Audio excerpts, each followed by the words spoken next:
오늘은 우리 청년들이 주체가 되어서 찬양의 밤을 이렇게 드리게 되어서 너무나 감사드립니다. 금요일이 따로 이름이 정해져 있죠. 우리 보통 수예배, 주일 1부 예배, 2부 예배 그러는데 금요일은 무슨 예배죠? 성령 집회라고 우리가 이름을 붙입니다. 집회라는 것은 조금 더 아마 예배라는 것보다는 자유롭게 우리가 함께 은혜 받는 그런 시간을 의미한다고 생각합니다. 그래서 이번 주 설교를 준비하면서 이번 주만이 아니라 한 몇 주 동안은 이 성령에 대해서 좀 말씀을 전할까 생각을 하고 있습니다. 물론 이제 계속 성령 집회라고 해서 그 주제로만은 설교를 할 수는 없지만 그래도 한 몇 주 동안 우리 성령에 관해서 함께 말씀을 나누면서 우리 금요 성령 집회가 정말 말 그대로 우리가 성령이 충만해지는 그런 시간이 될 수 있기를 소망합니다. 자, 우리 성경을 읽다 보면 구약 성경에는 여호와, 하나님 이런 단어들이 아주 많이 등장을 합니다. 근데 신약 성경을 보시면 아시겠지만 하나님이란 단어가 안 나타납니다. 왜 그런지 아십니까? 구약은 이제 잘 보셔야 되는 게 구약은 성부, 물론 그것도 모르는 분들도 계실 수도 있네요. 구약은 성부 하나님이 주관하시는 시대이기 때문에 1인칭이 누구예요? 하나님입니다. 그래서 하나님이란 단어가 나옵니다. 그러면 신약 시대는 누가 주인공이죠? 예수님이 주인공이죠. 예수님이 주인공이다 보니까 하나님이란 단어보다는 예수님의 관점에서 하나님은 누구죠? 아버지입니다. 여러분들 신약 성경을 잘 보시면 하나님이란 단어가 아니라 아버지란 단어가 주로 사용이 돼서 나옵니다. 예수님 이후는 누구 시대죠? 성령의 시대입니다. 성령의 시대. 당연히 성령의 시대니까 주관은 또 성령에 의해서 이루어지기 때문에 신약 성경 후반부를 보면 이제 예수님조차도 다른 표현으로 그리스도, 그 구원의 사역으로 표현을 하는 것을 보게 됩니다. 자, 성령 하나님의 시대를 예수님은 이제 복음서에서 주로 예수님 주관으로 하시다가 이 시대가 어떻게 변하게 될 것인지를 자세하게 우리에게 설명을 해 주십니다. 우리 본문으로 한번 살펴보겠습니다. 요한복음 16장 7절 같이 읽어보겠습니다. 시작. 그러나 내가 너희에게 실상을 말하노니 내가 떠나가는 것이 너희에게 유익이라. 내가 떠나가지 아니하면 보혜사가 너희에게로 오시지 아니할 것이요 가면 내가 그를 너희에게로 보내리니. 자, 십자가에서 죽으시고 부활하신 구원자 예수님께서 사실은 이 땅에 계속 계시는 것이 제 생각에는 더 좋지 않을까라는 생각을 해봅니다. 여러분은 어떠세요? 만약에 예수님이 지금까지 살아계셨다면 아마도 복음 전파하는 데는 좀 더 파워풀하지 않았을까요? 그죠? 직접 돌아가시고 부활하신 예수님께서 이제는 새로운 육체가 되셔서 지금까지 살아가시다면 아마 세상에 있는 모든 사람들이 그 예수님을 보면서 예수님을 믿을 수 있었을 것입니다. 근데 예수님은 떠나가는 게 유익하대요. 내가 떠나가는 게 유익하다. 왜 예수님이 떠나가는 게 유익할까요? 두 가지 이유 때문에 그렇습니다. 예수님이 떠나가시지 않으면, 예수님은 이 땅에 오실 때 육체를 입고 오셨습니다. 육체를 입고 오면 두 가지 제한에 걸립니다. 이게 뭐냐면 시간적인 제한에 걸리고요, 공간적인 제한에 걸립니다. 무슨 말이냐면 시간적으로 우리가 동시에 같이 할 수가 없고요, 육체로 있기 때문에 공간적인 제한을 받는다는 얘기는 예수님은 어디에 계세요? 이스라엘에만 계셨습니다. 그러면은 지금 전 세계 기독교인들이 예수님이 살아계시면 어디로 가야 돼요? 예루살렘으로 가야 됩니다. 어떤 면에서는 좋은 거 아닐까 싶은 생각도 듭니다. 제가 아직 이스라엘을 한 번도 가보지 못했는데 만약에 예수님이 살아계시다면 이제 이스라엘 구약시대 절기처럼 1년에 3번씩은 이스라엘에 가야 되니까 혹시 더 좋은 게 아닐까라는 생각을 혼자 그냥 해봤습니다. 자, 육체로 이 땅에 오신 예수님은 시간과 공간의 제한을 받기 때문에 우리 모든 사람들과 함께 하실 수가 없습니다.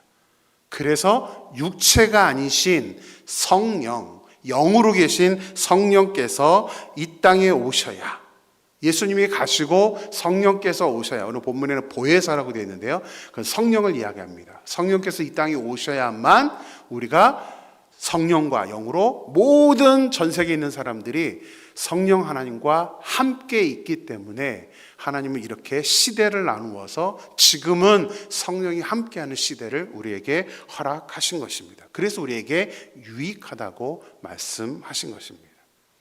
또 한 가지 이유는 영적인 성장을 위해서입니다.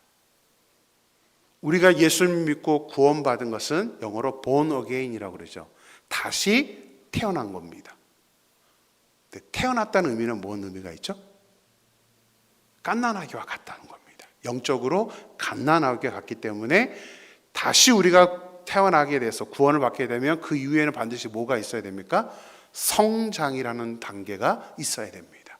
우리가 성장을 해야 되는데 예수님이 육체적으로 우리와 함께 계시는 것보다는 성령께서 우리와 함께 있어서 영적인 성장을 위해서 영적인 챌린지를 우리에게 해주실 때, 영적인 도전을 해주실 때, 영적인 충만을 우리에게 주실 때 우리가 영적으로 성장할 수 있기 때문에 예수님은 성령을, 본인은 가시고 성령을 이 땅에 우리에게 보내주신 것입니다. 자, 그런데 성령에 대해서 말씀을 드리자면 신약 성경에 다 설명이 나와 있습니다. 본문을 여러 가지를 다 찾아보면 신약 성경에 주로 성령에 대한 사역에 대해서 나오는데 오늘 우리가 어떤 본문을 읽었죠?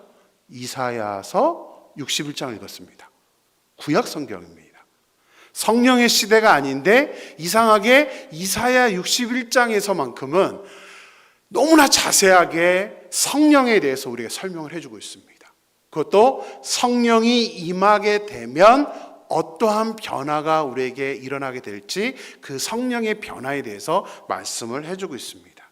그래서 오늘 이 본문으로 성령이 임하게 되면 우리에게 어떠한 변화가 있는가, 다시 말하면 이 모습이 우리에게 지금 없다면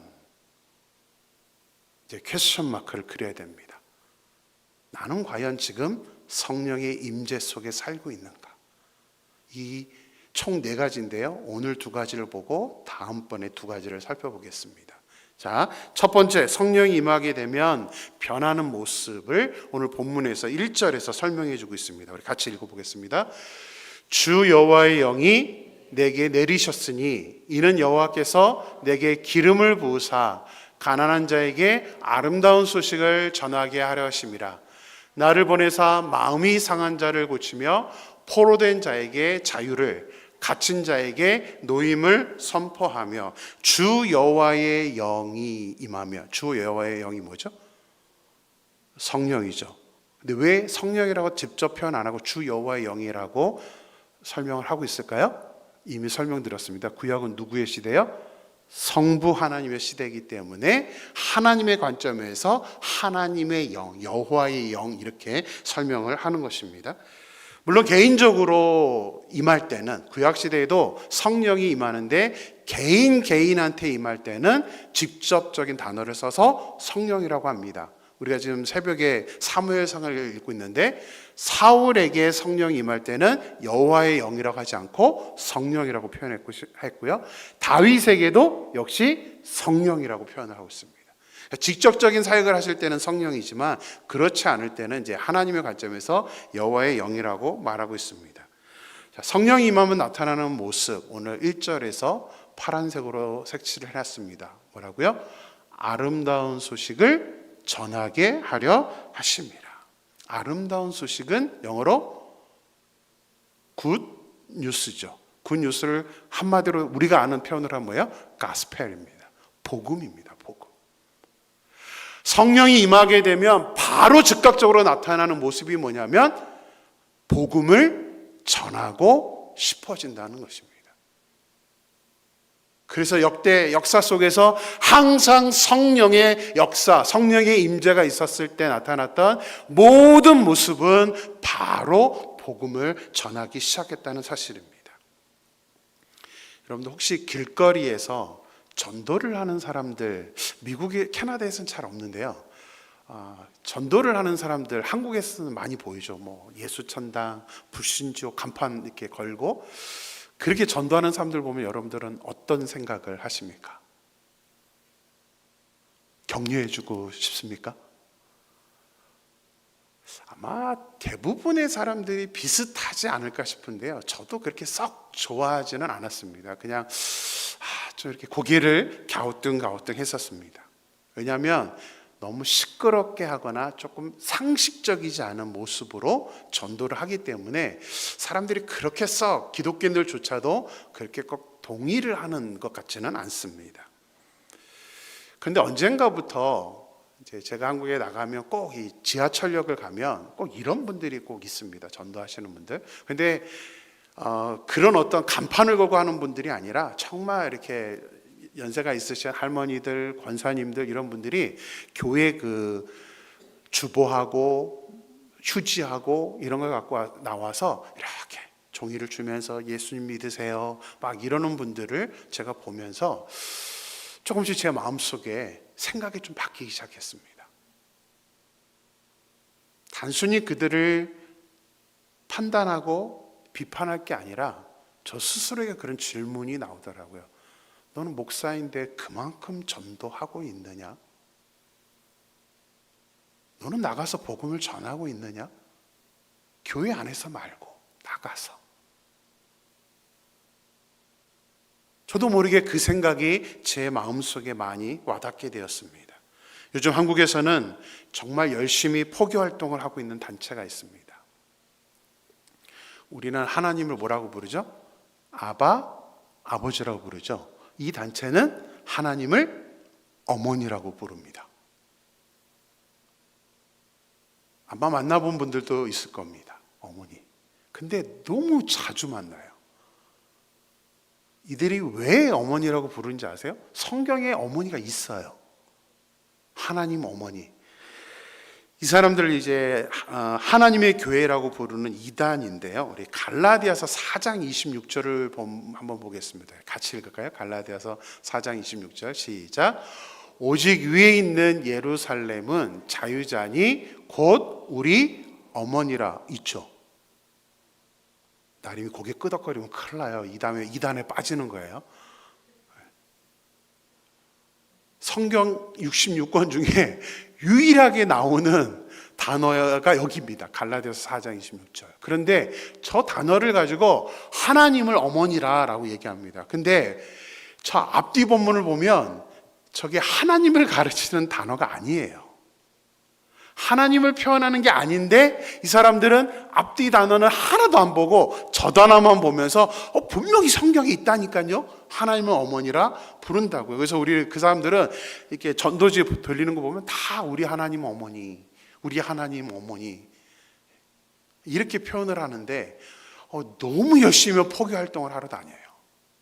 저 본문은 이제 앞뒤 보면은 하나님을 가르치는 게 아니라 저것은 이제 사라를 의미하는 것입니다. 사라, 아브라함의 아내 사라를 의미하는 단어인데 이들은 그것을 판단하지 않습니다. 그래서 그냥 고지고대로 믿고 포교 활동을 다닙니다. 재작년인가 제가 한국 파송교회에서 이제 사무실에 앉아 있었던 적이 있습니다. 아무도 없이 혼자 이제 저녁에 앉아 있었는데 갑자기 이제 교회 문을 열고 한 두 여자가 이렇게 들어왔습니다. 그러면서 저에게 여기 목사님하고 좀 대화를 하고 싶습니다. 그러면서 문을 열고 들어왔어요. 그래서 저는 이제 교회에 관심 있는 새신자인가 이제 욕심이 생겨서 열심히 한번 전도해 보려고 들어오세요. 그러면서 제 사무실에 앉아서 이제 대화를 했습니다.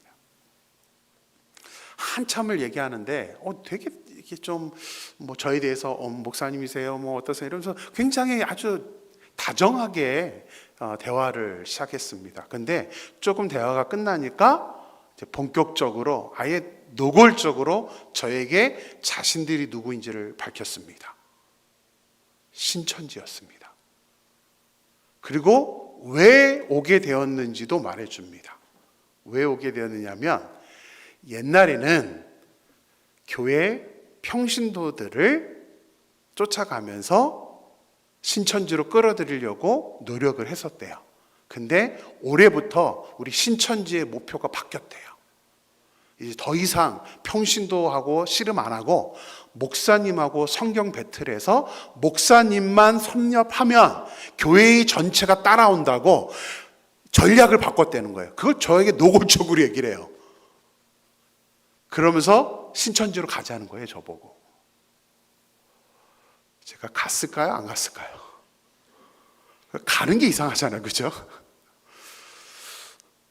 안 되겠다 싶어가지고 이제 이 사람들이 그 얘기를 노골적으로 하니까 그럼 한번 대화 좀 해봅시다. 여러분들 신천지가 저한테 어떻게 신천지를 소개할 겁니까? 한번 얘기를 해보자 그랬습니다. 이분이 둘이서 너무 막 성경 구절을요 달달달달 다 외웠어요. 그래서 그걸 가지고 저에게 막 이제 이러지 않습니까?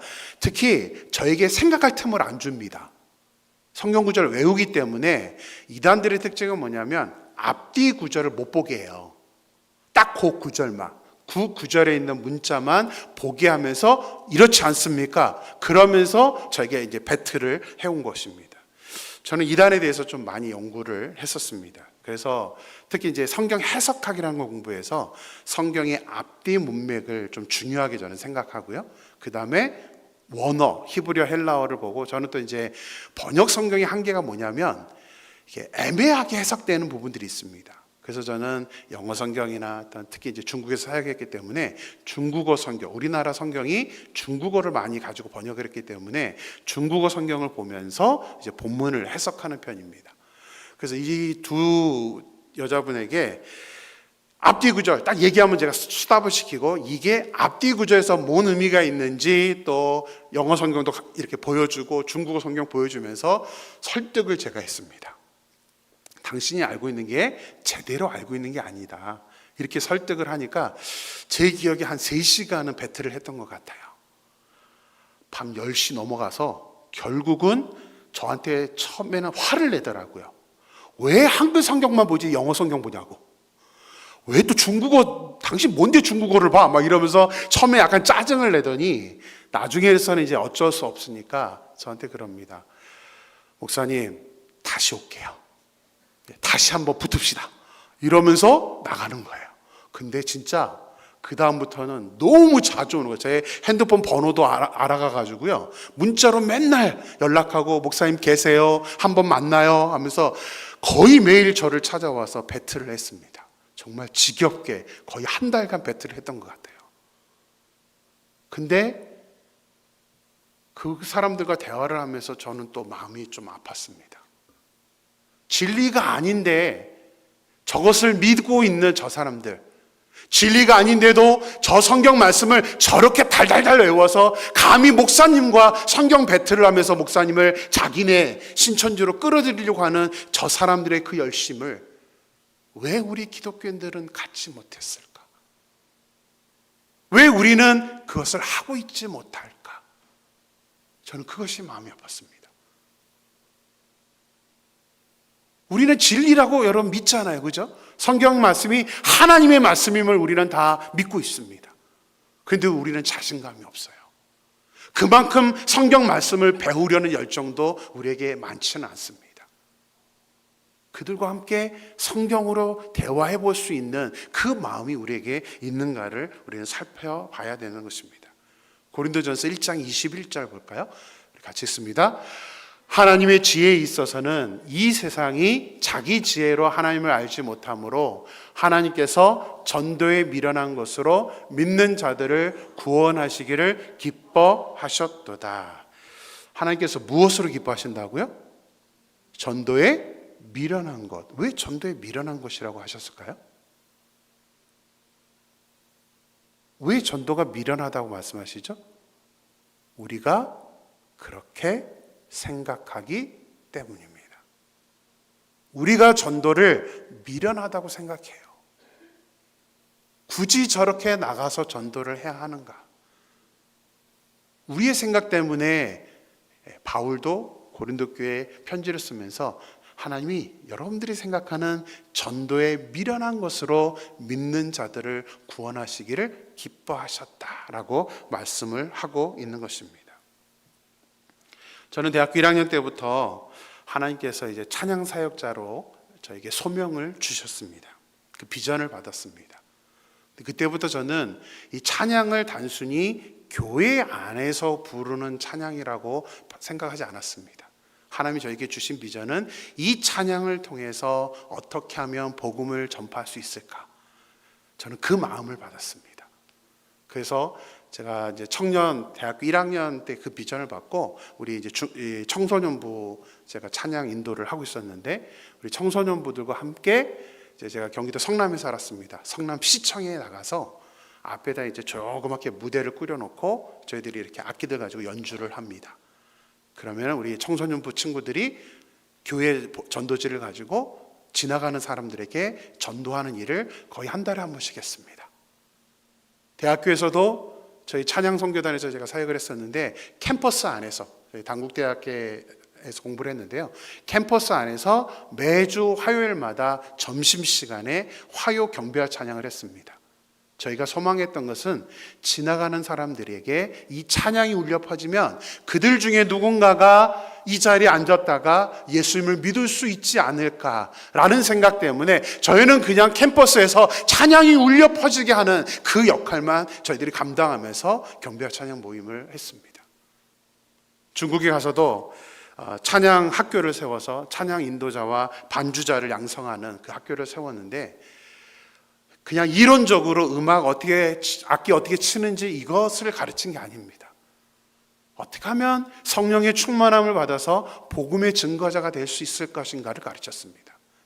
그래서 우리 제자들을 데리고 중국은 나가서 이것을 하면은 거의 죽을 걸 각오해야 되는 겁니다. 잡혀갈 거를 각오해야 되니까 처음에는 경찰들이 없는 농촌 지역으로 이제 조금씩 가기 시작했습니다. 중국은 공산국가이기 때문에 쉽지 않은 일입니다. 그래도 한번 저희들이 도전을 해봤습니다.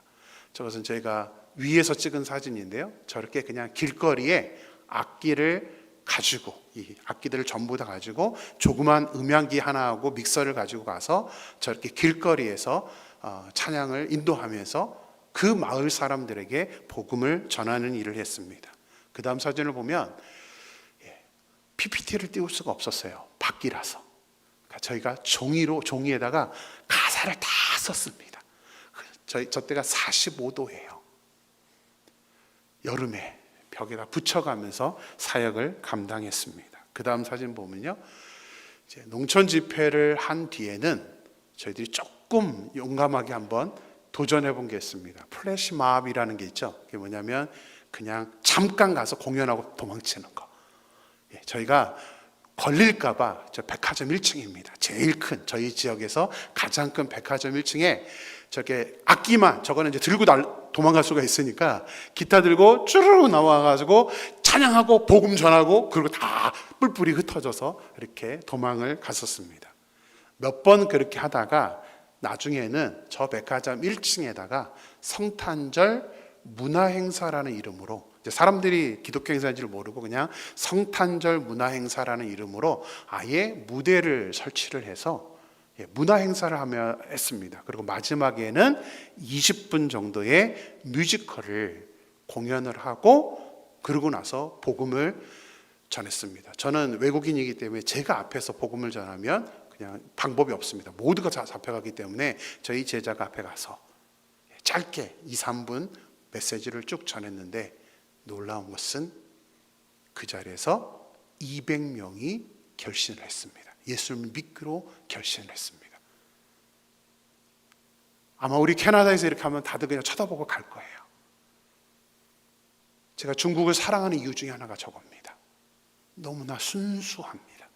저것을 그대로 받아들입니다.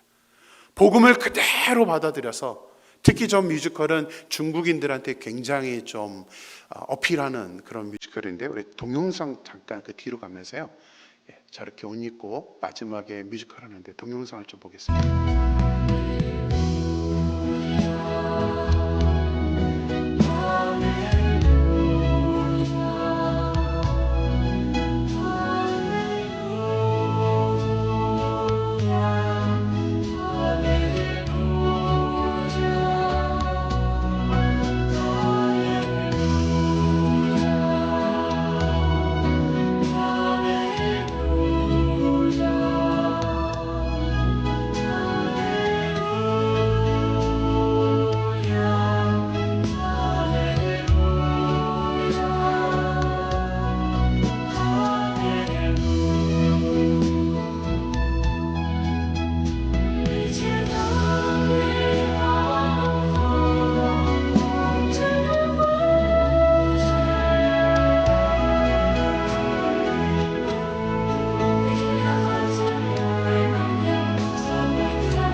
제가 이런 일을 했다고 여러분들에게 자랑하고 싶어서 보여드리는 것이라고 오해하지 않았으면 좋겠습니다.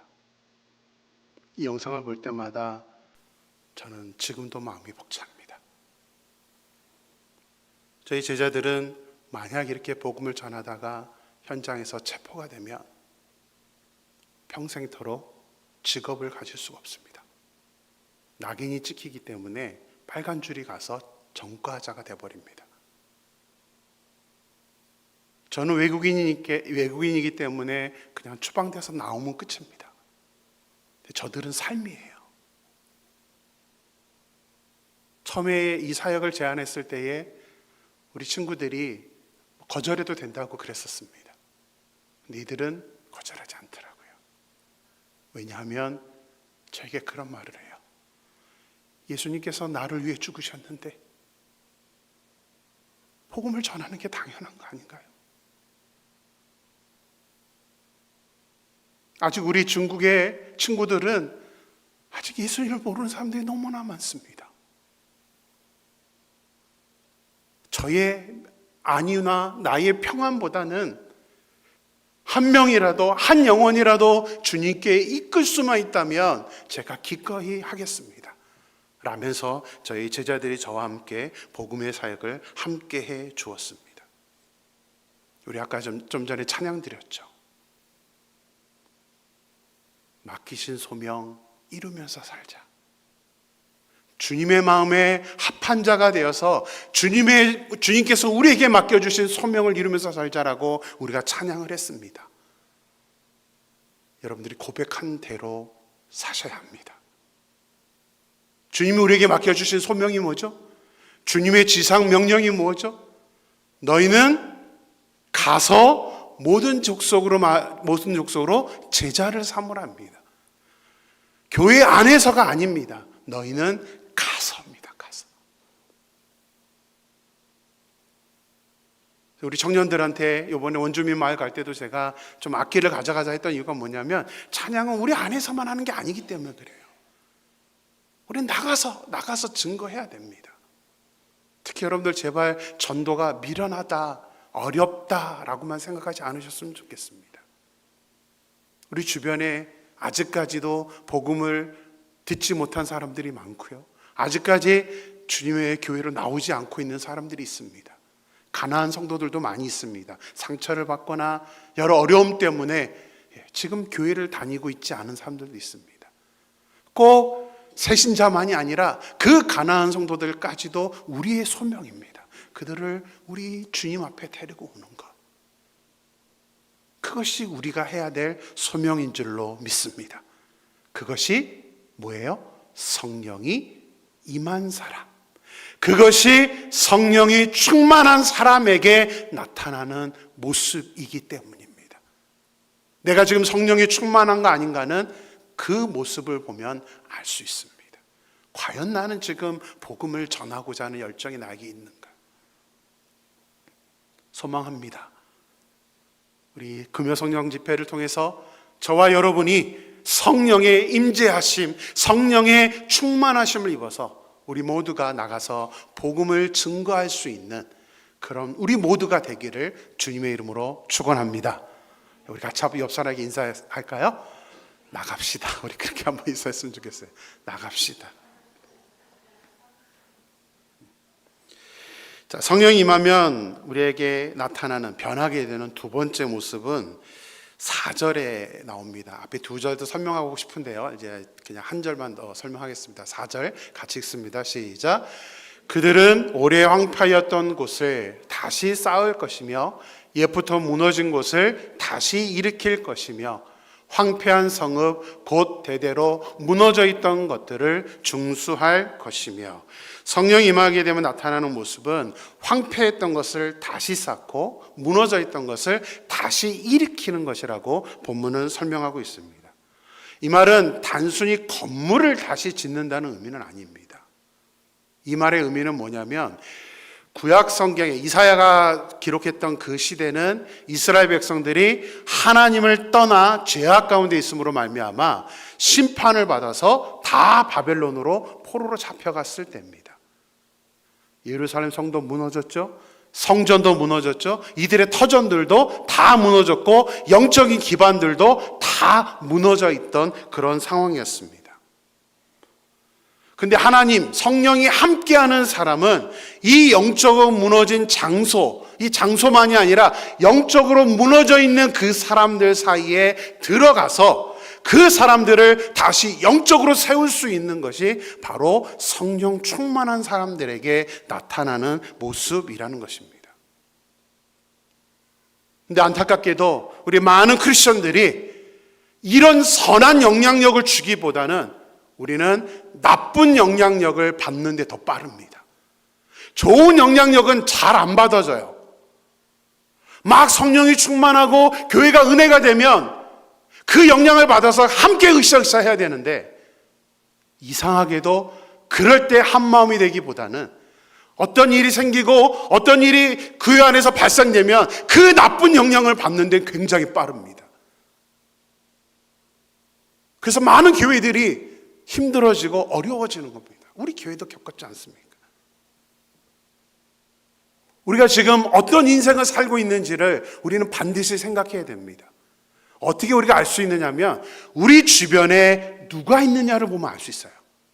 내 주변에 지금 어떤 사람들이 있는지, 또 내 주변 사람들과 내가 모여서 지금 무엇을 하고 있는지를 보면 나는 영향을 주는 사람인지 받는 사람인지를 알 수 있습니다.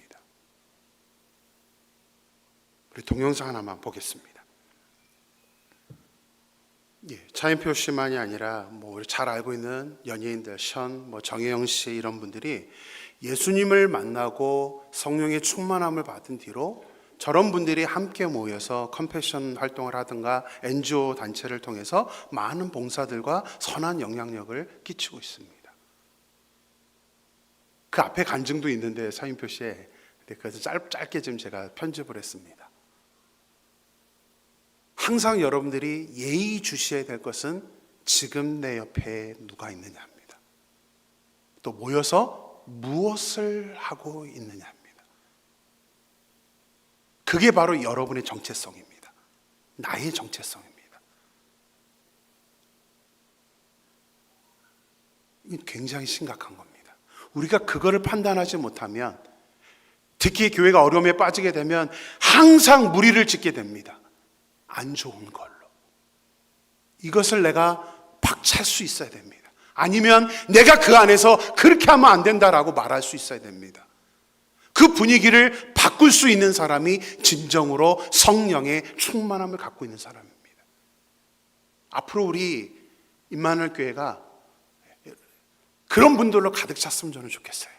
함께 정말 선한 일들을 같이 생각하면서 어떻게 하면 우리가 더 하나님이 기뻐하는 일을 할 것인가, 어떻게 하면 우리가 함께 더 좋은 방향으로 나아갈 것인가, 이거를 고민하는 그런 분들이 모여있는 교회가 될 때 하나님은 우리 교회를 통해서 하나님의 마음에 합한 자로 주의 소명을 이루는 그런 교회로 만들어 주실 줄로 믿습니다. 여러분, 부흥이라는 찬양을 아실 것입니다. 이 땅의 황무함을 보소서, 하늘의 하나님 긍휼을 베푸시는 주여, 우리의 재앙 용서하소서, 이 땅 고쳐주소서. 이제 우리 모두 하나 되어 이 땅에 무너진 기초를 다시 쌓을 때, 저는 이 찬양이 우리 안에서 자주 불려졌으면 좋겠어요. 여러분들이 그런 자리에 앉아 계시면 이 찬양을 되새겼으면 좋겠어요. 하나님, 저로 하여금 이 무너진 이 땅의 기초를 다시 세울 수 있는 사람이 되게 해주세요. 저 때문에 변화되게 도와주세요. 저는 부족하지만 하나님 저에게 힘 주셔서 내가 있는 이 안에 변화가 일어나게 도와주세요.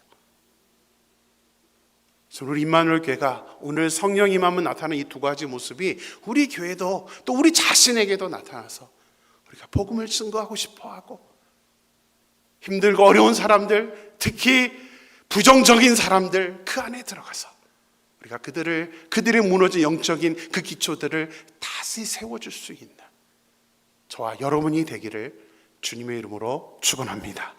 이 시간 우리 다 같이 한번 이 찬양, 이 땅의 황무함을 보소서, 부흥이라는 찬양인데, 원래 이거는 주제는 부흥이고 하박국 3장 2절을 기초로 해서 만든 찬양입니다. 그런데 오늘 우리가 읽은 이사야 61장 4절 말씀을 너무나 정확하게 우리에게 밝혀주시는 찬양입니다.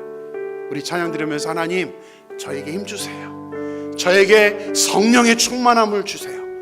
우리 그렇게 한번 우리 자신을 위해서, 우리 교회를 위해서 같이 한번 이 찬양 부르는 후에 우리 주여 한번 외치는 후에 기도하겠습니다.